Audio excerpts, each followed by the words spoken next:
Weh, Sobat Q. Kita lagi di kolam nih sama Pak Usup. Lagi nongkrongin ikan, Sobat Q. Saya mau duduk ngobrol di atas sama Pak Usup. Kali-kali saya. Apa? Orang kayak Deddy Kobuser podcast di dalam ruangan. Kita mau bikin prekes-prekes. Ngobrolin ikan lah Pak Usup lah sama saya lah. Saya baru bangun tidur. Saya baru bangun udah mandi belum? Alhamdulillah udah. Saya belum mandi. Pantesan aku tadi kan udah gigi libiran. Data mandi. Karena saya tahu kenapa Bang Jay gak pernah mandi dan gak pernah keramas. Ini jimatnya di sini. Takut luntur sama takut luntur. Jadi kata si Teh Ecanya, istri Mang Inu. Ya sebenarnya mah ganteng, cina teh ngantek tinggal di batur. Oke. Oh gitu. Sebenarnya Bang itu ganteng, cuman gak ada yang tahu dia tahu. Yang tahu tuh ada teknik, nak. Ada juga yang tahu kata Pak Inu. Kalau saya jadi artis pasti dianggap sebagai adenya Jamal Mirdad. Bagus. Berarti kan standarnya saya teh punya pacar seperti Lydia Kandou. Lydia Kandou. Yakin Busuk, ya. ngobrolin ikan koi yuk. Stop, enggak. Ikan koi teh, ikan naon sih sebenarnya? Koi itu bahasa Jepang. Hah? Koi bito. Koi itu bagus. Artinya bahasa Jepang teh kalau nggak salah saya pernah ikan kamper cenanya. Istilahnya. Ikan kamper itu ikan Jerman yang dikawinkan dengan ikan koi, camarlado itu. Oh, itu ikan kamper teh. Ragoke. Ikan kamper dari Jerman sebenarnya. Kalau koi sendiri dari bahasa Jepang artinya indah. Oh, koi itu bagus indah. Koi bito kabogo. Hah? Nama gitu. Koi bito kabogo artinya teh. Oh, koi bito teh kabogo. Lamun koi sendiri itu artinya bagus. Pacar berarti nya. Iya, itu koi bito. Kalau koi kan dari kata koi. Koi itu indah. Koi teh indah. Terus bawa bahasa bujur orang Bahasa. Mana can mandi ya? Tona lawan bujur bahasa mah asal ulah sirah bahasa atau sulin teh. Penting mah. Ya, teh. Pakai kuli. Oh iya teh. Ini ada tamu. Ada tamu. Ya, siap. Ada tamu. Kalau Pak Usup awal mula senang ikan koi? Awal mula saya senang ikan koi itu tahun 2006. Saya waktu itu masih memelihara lobster air tawar ya. Nah, terus pas saya main ke teman yang punya lobster, dia koi itu senior koi Purwakarta, sepupu koi Purwakarta lah. Dia main koi dari tahun 90. Pak Budi ya? Bukan, namanya Poete namanya. Poete. Senior, benar senior dia. Urus koinya. Belum ada koi waktu itu di Purwakarta. Masih susah lah. Koi di Indonesia masih susah.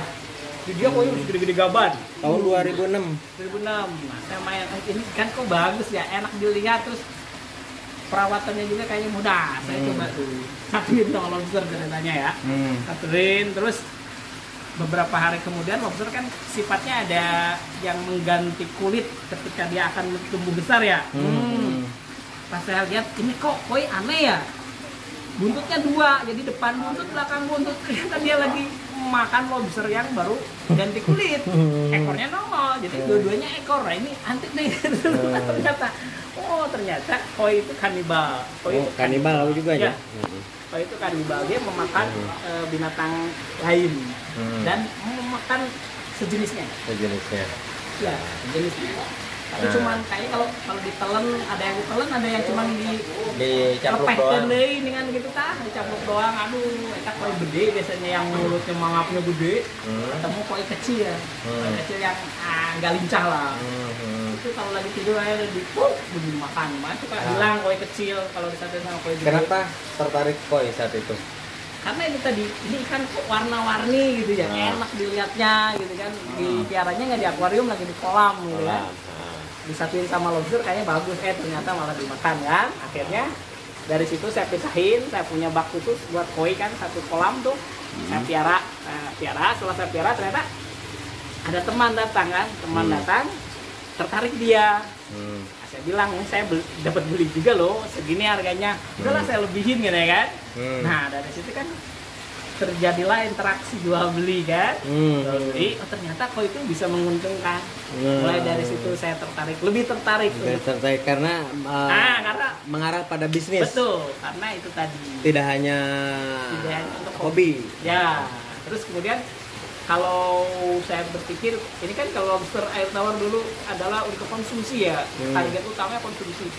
Dan saya pun dengan tempat seadanya gitu kan tidak bisa mencapai quality yang banyak, karena untuk satu konsumsi itu dibutuhkan quality yang banyak, baru tercapai yang namanya penghasilan yang diinginkan ya. Nah, akhirnya saya beralih ke hias, lobsternya pun saya bikin hias. Saya waktu itu bisa bikin lobster air tawar yang jenis red claw itu berwarna-warni. Jadi ada yang bisa jadi warnanya coklat tua, coklat muda, hijau tua, hijau muda, biru tua, putih, merah, coklat, ya gitu. Apa enggak? Gitu. Nah, itu masuk ke akuarium dengan ikan hias yang lain. Nah, saya buka tuh grosiran ikan hias juga, dan koi tentunya kan ada koinya tuh. Koi mah di bak.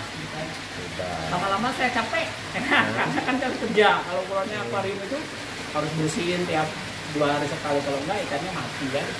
Karena saya memusatkan kepada lobster dan koi. Nah, itu seperti lobster dan koi itu lama-kelamaan lobsternya kita kurangi karena kan kalau itu pemasarannya agak susah ya. Agak susah. Sekarang bagus lagi. Tapi ilmunya udah ada. Tenang Bali mau belajar katanya. Mau, saya mau bikin kalau ilmu itu nggak susah bawa. Tar aja di memori kita tuh, gitu ya. Akhirnya saya memutuskan untuk memelihara koi dan berjual beli. Gitu bang, awal mulanya chef. Berarti tahun 96 ya? 2006. Sekarang 2021. Ya, 2021. Berarti berapa tahun? 14 tahun ya? 15 tahun ya? 15 tahun Pak Yusuf ngurusin ikan koi. Karena ikan koi doang. Ikan koi doang. Yusuf? Ya. Senangnya ngurusin ikan koi sama ikan biasa gimana sih? Nah, ini ada perbedaan nggak? Seneng. Dari kecil saya emang senang ikan ya. Apa mau ikan? Udah kelihatan wajahnya wajah fishman. Fishman gitu ya. Jadi waktu kecil itu saya kalau ada tukang ikan yang ditanggung bahasa Sundanya itu ya, itu saya selalu beli sebelum dipasang. Itu saya mainin Pak. Di ember sampai ikannya mati pokoknya baru dipasang sama ibu saya ya. Kalau belum mati mah terus saja dimainin.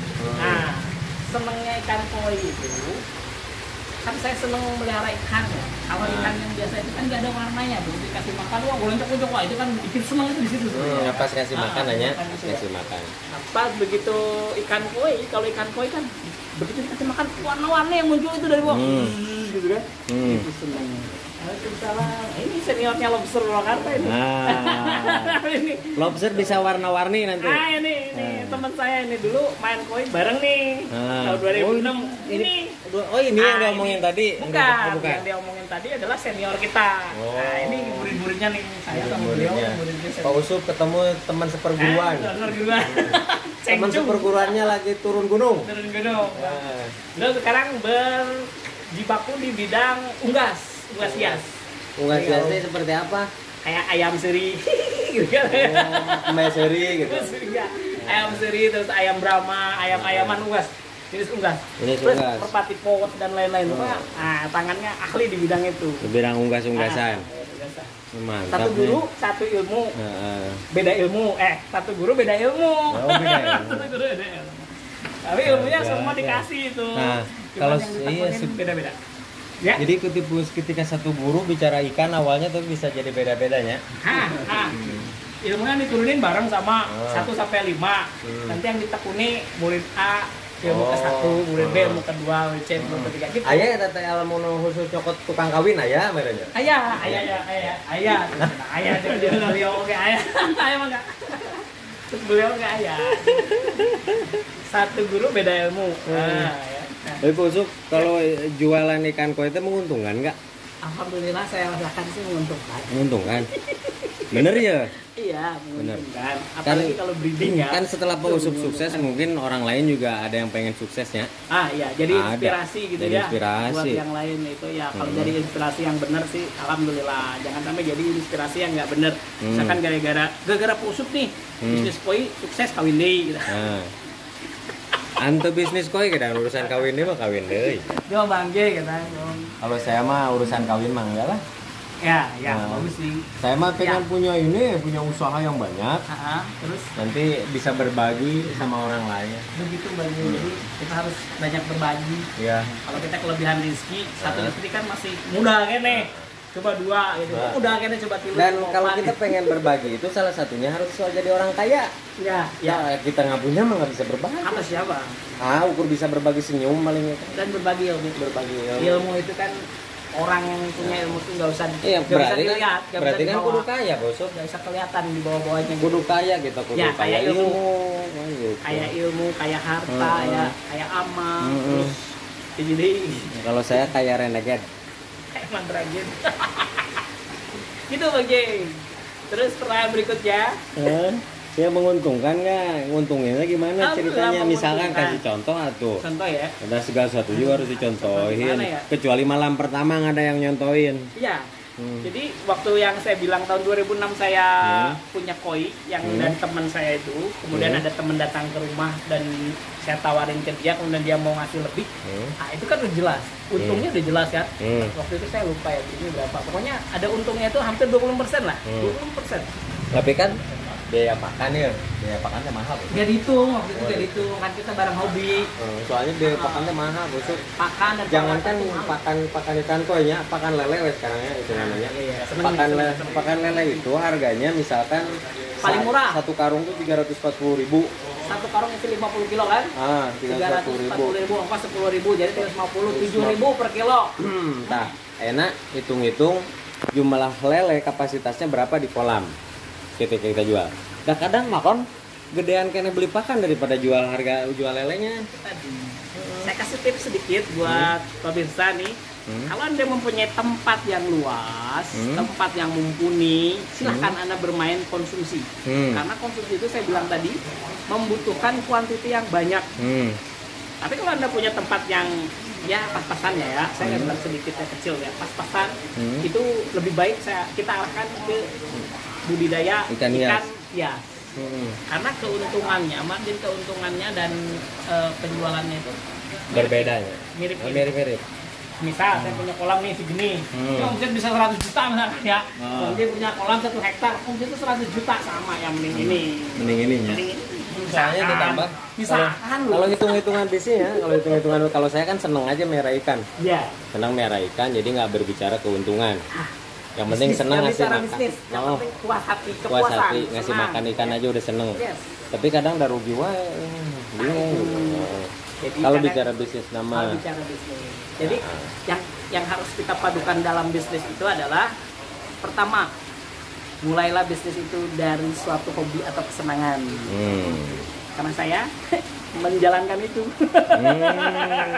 Jadi mau rugi, mau untung, alhamdulillah terus bersyukur kepada Allah karena ada satu sisi di hati ini yang tidak bisa dinilai dengan rupiah atau dengan harta kan, kepuasan.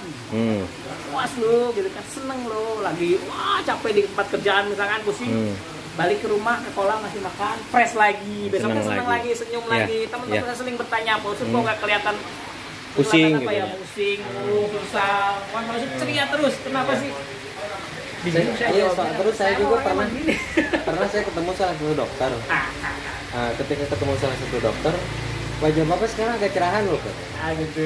Dok jangan muji kata saya, kecuali dokter jatuh cinta sama saya gitu kan. Dokter cewek? Cewek.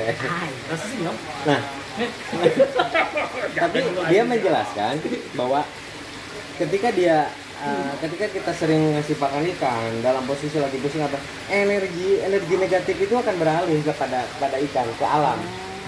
Jadi netralisir ya. Netralisir. Gitu ya. Jadi energi positif terus yang kita dapat. Jadi saat ngasih makan kita lagi mumet, itu kan muncul energi positif nih masuk ke tubuh kita dengan kesenangan itu. Nah, si energi negatifnya itu ditalan oleh alam, diambil oleh alam, katanya begitu. Makanya harus sering-sering kita berhubungan dengan alam.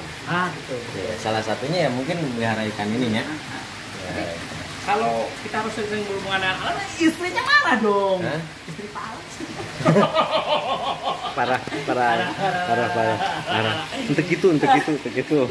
Supaya sesuatu yang bikin senang itu menimbulkan aura positif, yang akan menghilangkan aura negatif. Gitu. Kak Usut, kan Pak Usut udah menjalani ini udah untung namanya, udah untung Alhamdulillah, ya. Koi. Ini misal dari Pak Usut belanja koi 1000 ekor. Ya. Bisa beli apa Pak Usut? Ini berhitungan matematis apa berhayal apa? Ya, realisasi lah. Realisasi jarang saya beli ikan sampai 1000 ekor. Jarang. Tempatnya kecil, saya beli ikannya kayak ilmu rinyu, nyicil, saya tiksa, ya lo bawa 2000 ekor lauk saya kan. Jadi jarang saya membeli borongan sampai ribuan gitu, jarang. Jarang, karena saya belinya kan kalau berkaca sukses itu harus orang yang kelihatan udah wow gitu kan, orang baru percaya.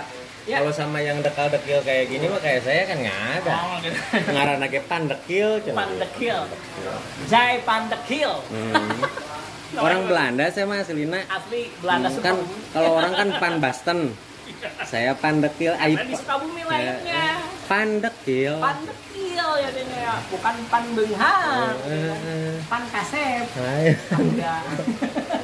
Pandekil. Itu tadi kalau misalkan kan saya jualannya masih belum grossi, jadi tempatnya aja masih alhamdulillah segini lah ya, nggak terlalu gede lah. Nah ini tempat Pak Usut, bentar dulu. Ini tempatnya Pak Usut nih, adalah 10 hektar. Adalah berapa meter ya? 10 hektar sama kantor desa gitu. Salah satu desa gitu. Nah, jadi gitu. Kalau andai kata, berarti hitungannya matematis. Kita hitung matematis ya. Andai kata kita beli ikan 1000 ekor dengan harga Rp1.000, 1 juta kan? 1 juta. Terus kita bebankan dengan ongkos kirim dan biaya karantina, terus kemudian ada mortalitas dan biaya perawatan, taruhlah harganya melonjak jadi 1.500 modalnya ya. Kita jual dengan keuntungan 10 sampai 100% gitu kan, minimal 10% lah, hampir 10%. 10%. Gak mungkin ya, gak nguntungin, jangan 10% deh, naikin gitu kan, naikin. Jadi keuntungannya 20%. Nah, 20% nih. Dengan modal misalkan tadi 1,5 juta berarti kan, tahap modal kan, kita jual dengan keuntungan 20%, berarti harus jadi berapa Penye? Ayo, harus jadi 2 juta minimal kan, jadi 2 juta, jadi 2 juta. Nah, terus kita jalanin, jadi ini 2 juta.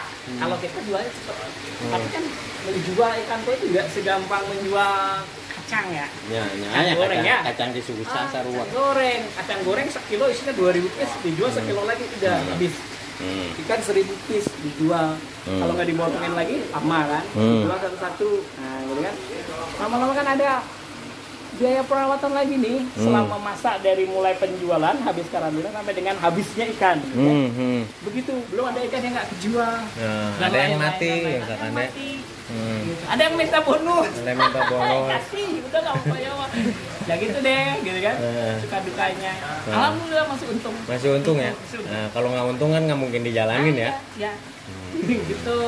Jadi setelah itu kan ikan juga pasti bertambah gede dong. Nah, nambah gede, harganya pun akan berbeda. Ternyata ikan itu nambah gede nambah harga. Oh gitu. Jadi, karena kualitas misalkan warna dan segala macam. Karena bisa jadi pudar, kualitasnya, grade-nya biasa-biasa ya gitu ya. Kalau yang bagus sih makin gede makin nambah harga gitu ya. Oke.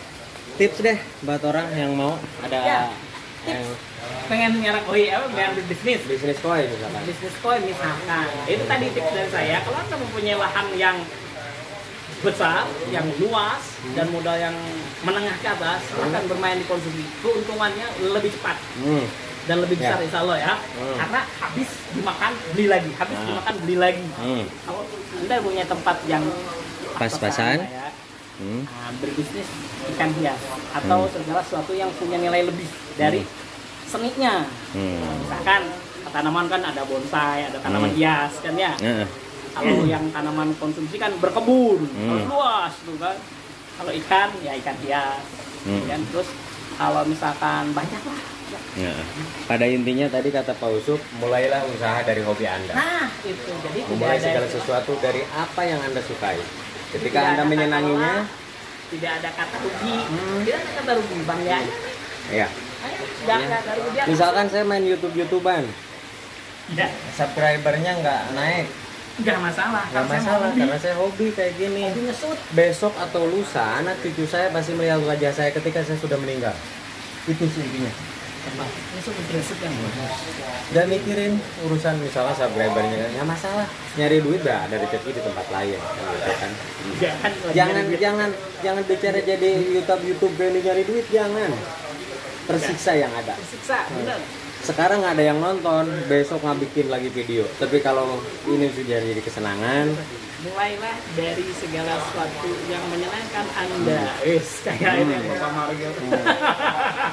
Terus yang kedua, ada keuntungan yang tidak dia sebutkan sebenarnya. Apa coba? Apa? Dengan seringnya dia tampil di wajah layar nih, di layar YouTube nih, makin banyak dikenal orang.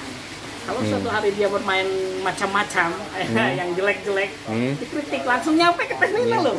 Ini proteksi diri nih namanya proteksi. Ini proteksi diri. Proteksi diri. Jadi kita tuh bisa itu tadi. Aduh, orang tong macam-macamnya, orang tadi kan public figure gitu, misalkan imam public figure ya, orang tuh sering tonton orang. Iya, tentunya. Jadilah tontonan itu sebagai tuntunan katanya gitu ya. Oh, jadi apa yang kita buat teh kan hari ini teh mudah-mudahan ada manfaatnya Pak Usuk. Ada manfaatnya. Jadi kan Pak Usuk ngasih kisi-kisi soal bisnis.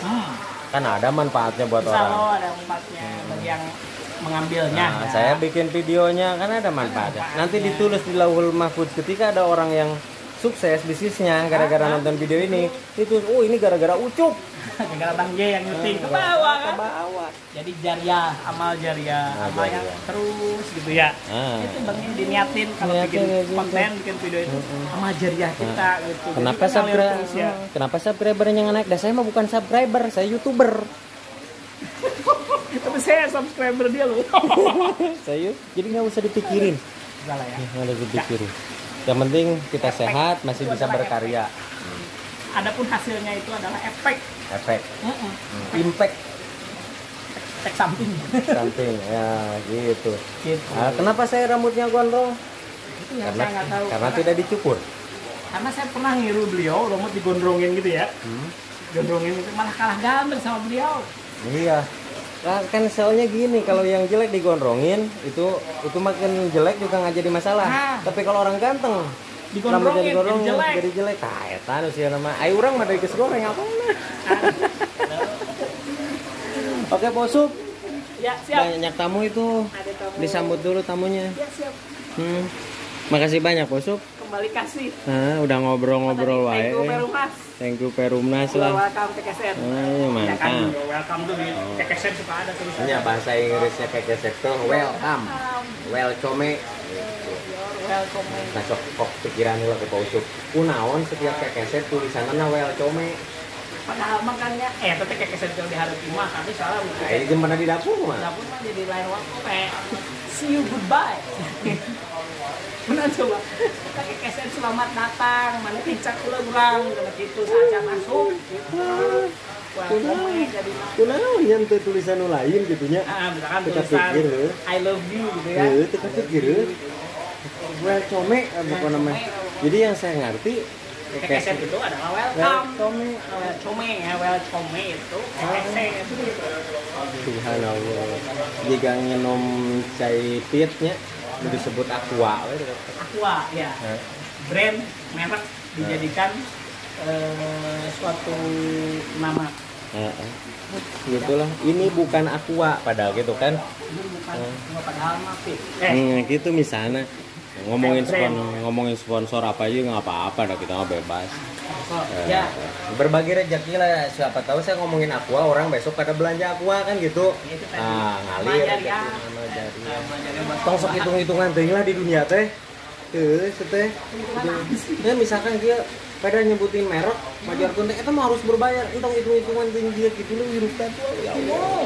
Ayeuna ngumpul merek kudu gitu talieur pusing. Menyebutkeun supaya kudu bayar ya. Gitu. Itulah sok we. Bebas sok anu. Sok anu nyieun lauk poe diomong-omong mah poe teu pernah protes. Misalkan arek merek naon aya koyan. Ulah kana bener ngatut nelu tuh jaga rata emang. Alhamdulillah. Tong nahan napas, Bos. Oh. Oke lah bosok. Nuhun ya, mandi dulu saya. Sama-sama. Atur nuhun, saya mau mandi. Aduh, teu gimana euy geus gimbal kieu euy. Yes, tilu hari. Ya, saya habis ngobrol sama Pak Usup di kolamnya Pak Yusuf Koy. Ini Pak Usup ini salah satu pengusaha muda terkaya di Purwakarta yang berhasil bisnisnya melalui berjualan ikan koi. Kalau nanyain nama Pak Usup di Purwakarta, tentu sudah tidak asing lagi. Yusuf Koy, Purwakarta. Meskipun sudah sukses, istrinya tetap satu. Belum punya istri dua. Oke, terima kasih untuk semuanya. Sampai jumpa. Ini mah hanya ngobrol-ngobrol biasa aja. Thank you Perumnas. Kasadayana. Assalamualaikum.